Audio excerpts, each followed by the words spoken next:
మొత్తం రోడ్డు మీదకి వచ్చేసాం. మొత్తం రోడ్డు మీదకి అంటే ఎలా అంటే తినడానికి బియ్యం కూడా లేవు. నాకు చాలా పెద్ద ఖాందాన్, మా ఇంట్లో అందరూ వెల్ సెటిల్డ్. 2 సంవత్సరాలు నేను అది ఫేస్ చేశాను. ఎవ్వరు తొంగి కూడా చూడలేదు మా ఇంటికి, ఎవ్వరు. సుష్మా ఎలా ఉంది, ఆమెకి 2 పిల్లలు, నాకు చిన్న బాబు, ఎవ్వరు చూడలే. మా బాబు ఈవెన్ చినిగిపోయిన షర్ట్తో స్కూల్కి వెళ్ళాడు. నేను ఇంకా మర్చిపోనా లైఫ్లో.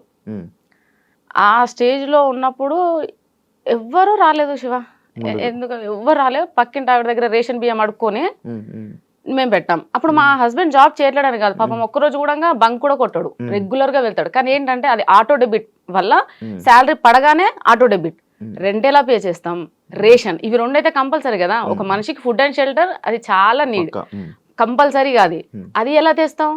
ఆల్రెడీ ఆయనకు కావాల్సినవి అన్ని తెలిసిన వాళ్ళ దగ్గర అక్కడికి డబ్బులు తెచ్చేసాడు, అది ఇవ్వడానికి లేదు. ఉన్న సోర్స్ అలా వెళ్ళిపోతుంది, ఏది లేదు. ఆ సిచ్యుయేషన్ ఫేస్ చేసా.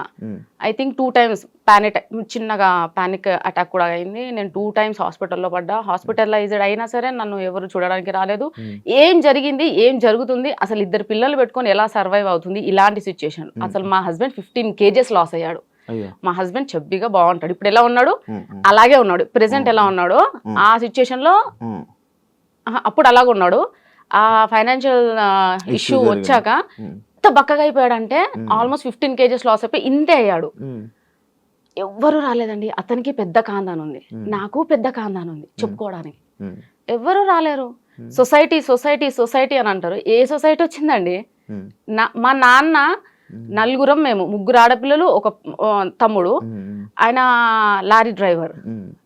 నేను పుట్టి ఇప్పుడు 32 years అవుతుందా, మా నాన్న ఒక్కరోజు రెస్ట్ తీసుకోగా నేను చూడలే, కష్టపడుతూనే ఉంటాడు. ఆయన కూడా మాకు ఇప్పటివరకు రేషన్ బియ్యం తెలియదు, మా ఇంట్లో మాకు చికెన్ తెలియదు. అంటే మా నాన్న ఫీలింగ్ ఏంటంటే చికెన్ తినేవాళ్ళు పూర్ పీపుల్. మా మటనే, మా ఇంట్లో mutton chutney, mutton curry, types of pickles అంత బాగా చూసుకున్నాడు. ఆడపిల్లలు కూడా మళ్ళీ అందరం కాన్వెంట్లోనే, పెద్దక్క చిన్నక్క గవర్నమెంట్ ఎంప్లాయీస్, వాళ్ళని మంచిగా చదివించాడు. మేము కాన్వెంట్, నాగార్జున గ్రూప్ స్కూల్స్, నేను పుట్టింది పెరిగింది అంతా వనస్థలిపురం. అంత బాగా చూసుకున్నా. మా నాన్నే మాకు రేషన్ బియ్యం పెట్టలే, ఏదో సిచ్యుయేషన్ వచ్చింది, కానీ నేను మా పిల్లలకు పెట్టానండి, మర్చిపోలేదు. ఆ సిచ్యుయేషన్లో అనిపించింది వాట్ ఈస్ ఫ్యామిలీ.